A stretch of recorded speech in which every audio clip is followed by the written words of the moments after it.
Today we're going to be tier ranking WWE factions, and we're going to be ranking them all the way from Hall of Fame all the way down to trash. But as always, don't forget to subscribe to the channel, ring the bell for notifications. If you're a wrestling fan, you already found the best channel around, make sure to watch some of the other videos, and don't forget that we are also giving away a $50 Amazon gift card to somebody in the comments of this video. I'm going to leave the instructions at some point in this video, so you have to watch. All right, well, let's go ahead and get started, and let's start off with the New Day. See, the New Day is such an interesting situation because, dude, I've heard people argue that they're not a faction, that they should be considered a tag team. Hey, as far as I'm concerned, more than two people, that's a faction. They're a trio. Yes, sure, they act as a tag team and they rotate in and out as a tag team, but at the end of the day, they're a faction through and through. And these fellas absolutely go into the Hall of Fame. A lot of people have this sort of notion that the New Day is not a Hall of Fame faction. Are you kidding me? Are you kidding me? Everything that they've accomplished. They've got 2 world champions in there. They've got a King of the Ring in there. So many tag titles between all of them. They are absolutely a Hall of Fame worthy faction. No ifs, ands, or buts. I think people have something against them because they're very comedy based, but I don't care. This is a Hall of Fame faction through and through. Next, let's go to a Ruthless Aggression era one. I see here that we have the UnAmericans, Test, Christian, and Lance Storm. This was such an era of its time. It was such an easy way to get heat, to be anti-American in 2002, being so shortly removed from 9/11. So obviously patriotism in the United States was at an all-time high. So these guys were absolute heat magnets anywhere that they went. They did a great job as a faction and as heels. So I'm going to put the Un-Americans into the good category. They just didn't last very long to be anything beyond good. I don't see them as great or Hall of Famers either. Next, we have JBLs Cabinet, and this was a weird faction, wasn't it? JBL, Orlando Jordan, the Bashams, and Jillian Hall with the growth on her face. It was an interesting, place to take the JBL character and surrounding him with all of these characters, but it never really truly worked for me. So I'm going to put the JBL's Cabinet into the not good category. Next, let's move on to the Bloodline. Acknowledge your tribal chief, folks. Guys, if we were talking a year ago, I probably would have put the Bloodline into the great category. But at this point, not only the accomplishments that they have, the matches that they've put together, the amount of WrestleManias that a member of the Bloodline has main evented, the fact that the 2 portions of the Bloodline main evented both nights of WrestleMania 39, I now have to absolutely put these guys into the Hall of Fame. Let's not even forget the fact that they're in arguably the greatest storyline ever told in WWE, and we're witnessing it today. These guys, I don't even have a single shadow of a doubt that they fall into the Hall of Fame category. Feel free to discuss in the comments. I know some people think that it's sacrilege to put people that are still active into a Hall of Fame category. I don't care. These guys, absolutely undeniable, at some point going to be going into the Hall of Fame as a faction. Next, we have the Shield, and look at that, man. Like back-to-back Hall of Fame inductees over here. I mean, the Shield is one of those situations where, man, when we look back in time and see what we had, that's crazy. Like the fact that we had 3 dudes that would go on to shape the face of professional wrestling for the next probably like 20 years.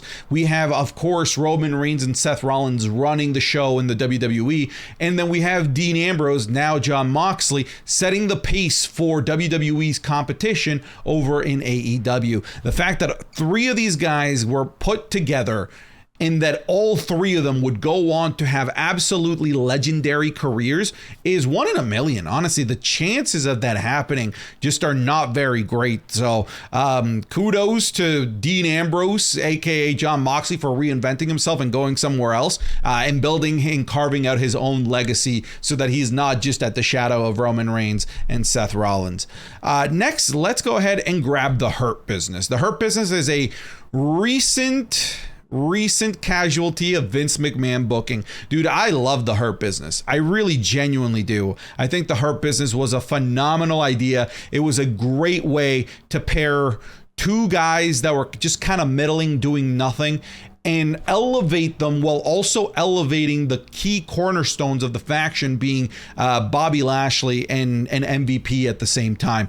That's how you bring guys together. And for some reason, WWE didn't like it. I don't know if it's WWE didn't like it, Vince McMahon didn't like it, but it was one of these weird situations where everyone unanimously in the WWE fan base said, the Hurt Business rules. We like this. It was one of the best things to come out or happen during the pandemic.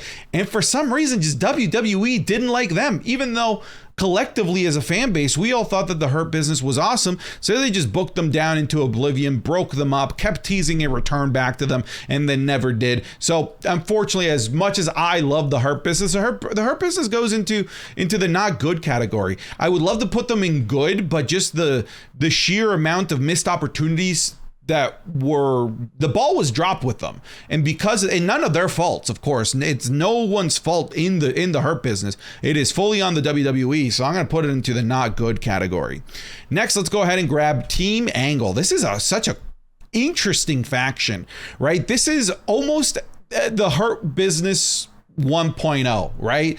Putting two guys that are tag team specialists and surrounding them with a bona fide Hall of Fame WWE superstar in Kurt Angle. The only difference with the Hurt Business is that they actually did it right. To me, Team Angle goes into the great category. Accomplishments, of course, they have them there. Their in-ring body of work speaks for itself. I absolutely adored the time that we had with Team Angle. Team Angle goes into the great category. Next, we have Retribution. Dude, I couldn't name you every member of Retribution. I know there's like Ali, Reckoning, Slapjack, T-Bar, I don't know, Annihilation. Dude, I don't know. The idea of this on paper was interesting, but my God, in execution, it was one of the worst things that we ever got to witness. This faction undeniably goes into the trash category. Happy to hear arguments otherwise, but this absolutely needs to go into the trash category. Next, we have Evolution, and Evolution is almost the same story as the Shield, and Evolution is going into Hall of Fame. It is a situation where, can you believe that they just happened to pick the two guys that would go on to become megastars in Randy Orton and Batista? Like, dude, the fact that four of those guys were able to come together, put together storylines for a really, really long time, because it was a long-standing faction, and the fact that during the breakup, everyone went on to have flourishing careers is just a thing of beauty. Of course, when they were together as a faction, they were absolutely legendary. So Evolution, Triple H, Randy Orton, Batista, and Ric Flair go into the Hall of Fame category for me. Next, we have the Spirit Squad, and the Spirit Squad is one of my guilty pleasures. I'm not gonna lie. I think that the Spirit Squad is absolutely awesome. I thought it was one of the funniest, most weird, most bizarre gimmicks to give a group of dudes, and it worked. All right, it's like it was like the original prototype for something as silly as Maxine male models, except it was male cheerleaders instead. But I loved getting them on screen every Monday Night Raw. Everyone hates the Spirit Squad, but I personally love the Spirit Squad. No one really went on to have a great career in the Spirit Squad aside from Dolph Ziggler. So, you know, it loses some points there in terms of lack of long-lasting legacy. But I'm going to go ahead and put the Spirit Squad into the good category. And I know that's going to cause some people to turn over backwards and scream at me in the comments, but I like the Spirit Squad. All right, this is just a personal preference, but I like the Spirit Squad. Next, we have the League of Nations. That is Sheamus, Wide Barrett, or Bad News Barrett, Alberto Del Rio, and Rusev, who came together for some reason. I think the only reason is, hey, we're not American. Faction, we are now one, and it didn't work. Yeah, it was trash. So weird to have all of these dudes together. Again, the only thing that they had in common is that they weren't American. They didn't jive well together. They didn't have good chemistry together. They didn't really go on to do great things. Wade Barrett was injured for most of it and barely did any in-ring work. So the League of Nations goes into the trash category for me. Next, we have the OC, and look, the OC in the WWE. You know, I know that this is kind of like an offshoot of the Bullet Club, but we're not talking Bullet Club. We're talking OC, and that's AJ Styles and the Good Brothers. But they've yet to be able to do anything of meaning or anything that is long lasting or memorable as a faction together. AJ Styles has gone on to have a great singles career in the WWE, but honestly, I really think that when the OC gets together, it holds back AJ Styles from being phenomenal. So this is going to be a little bit controversial, but the OC that we've gotten in the WWE, to me, goes into the trash category. They've done nothing. They've gotten lots of opportunities to get over with the fans, do something, and they just never seem to be able to get it to work. So I'm going to go ahead and put the OC into the trash category. I think that's going to hurt some feelings as well. Next, we've got the Wyatt Family. The Wyatt Family, for me, goes into the great category. Lots of fantastic stories that were told during the time of the Wyatt Family. They were so unique, so different in terms of what they offered as a faction. They had some fantastic in-ring talent in there with the likes of Luke Harper, great storytellers in Bray Wyatt, and eventually adding some muscle in Braun Strowman, and Eric Rowan was in there too. But I really adored what we got out of the Wyatt Family.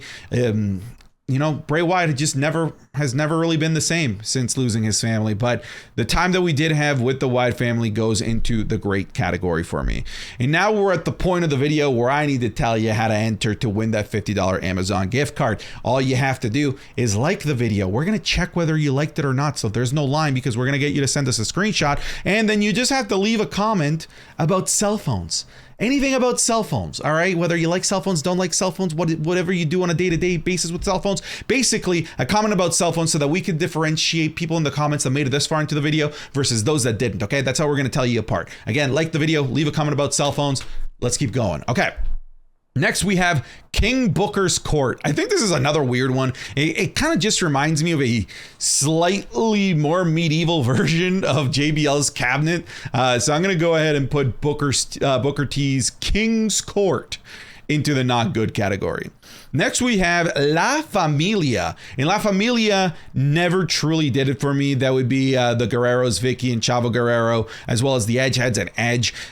They were super annoying. It was super annoying. I know that was Vicky's job on WWE television, and she did a fantastic job of it. But this faction never truly properly did it for me. But it's not bad. But I'm gonna just put it into the good category. It doesn't really go beyond that for me. Next, we have the Authority, and the Authority was great. The Authority is going into the great category for me. They had some fantastic storylines. The storylines, of course, of Seth Rollins turning on the Shield, being the Plan B, joining Triple H and Stephanie McMahon to form the Authority. The story of Sting attacking the Authority, Daniel Bryan versus the Authority. Like, we had so many great moments of the Authority versus whomever that lasted, I think, like 2 years. And everything aside from the Sheamus portion, everything that the Authority was involved in, to me, was quality television. So it goes into the great category for me. Next, we've got the Nexus. Oh my God.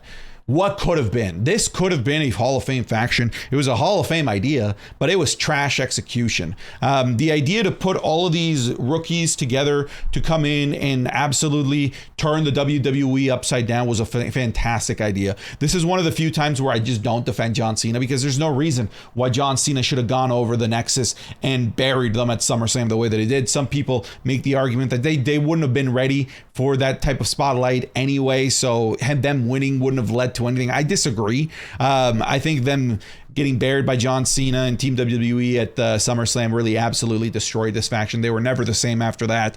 Again, great idea, Hall of Fame idea, not great execution. So the Nexus goes into the not good category for me. Next, we have the Brood.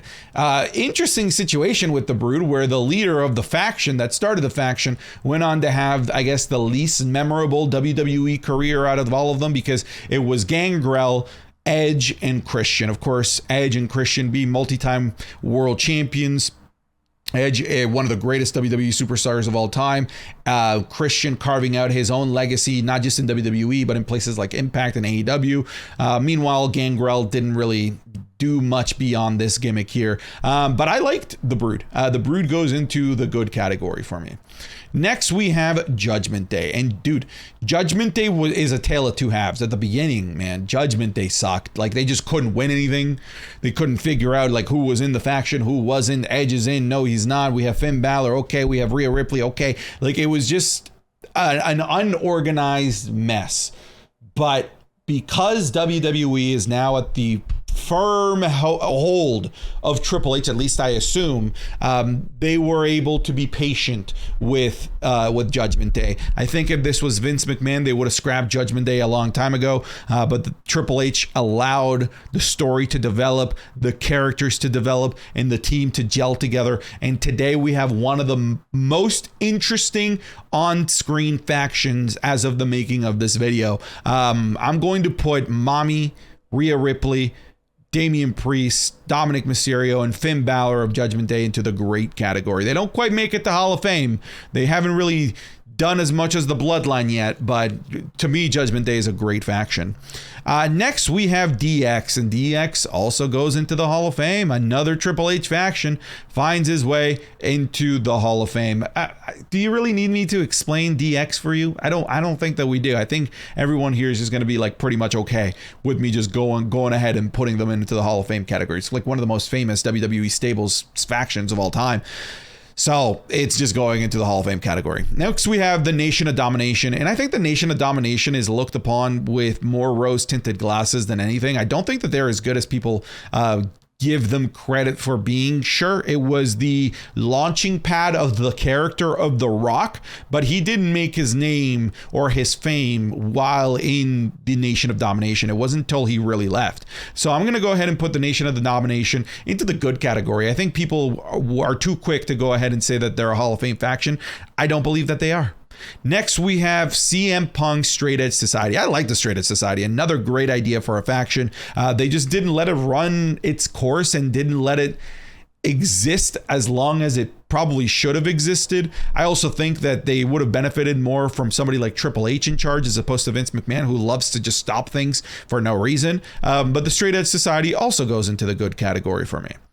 Next, we have the Corporation, and the Corporation, I mean, it's the Corporation and DX, like, they are the Attitude Era. Like, that's what they are. They are the Attitude Era. They made the Attitude Era what it was. We of course have the Corporation being the foil to every babyface in the company, most notably, of course, Stone Cold Steve Austin, the true creation and the real catapult to stardom of The Rock happened in the Corporation. So next, we have the Hart Foundation. Hart Foundation, also, look, this is going to create a fight. But I think the Hart Foundation's like slightly overrated.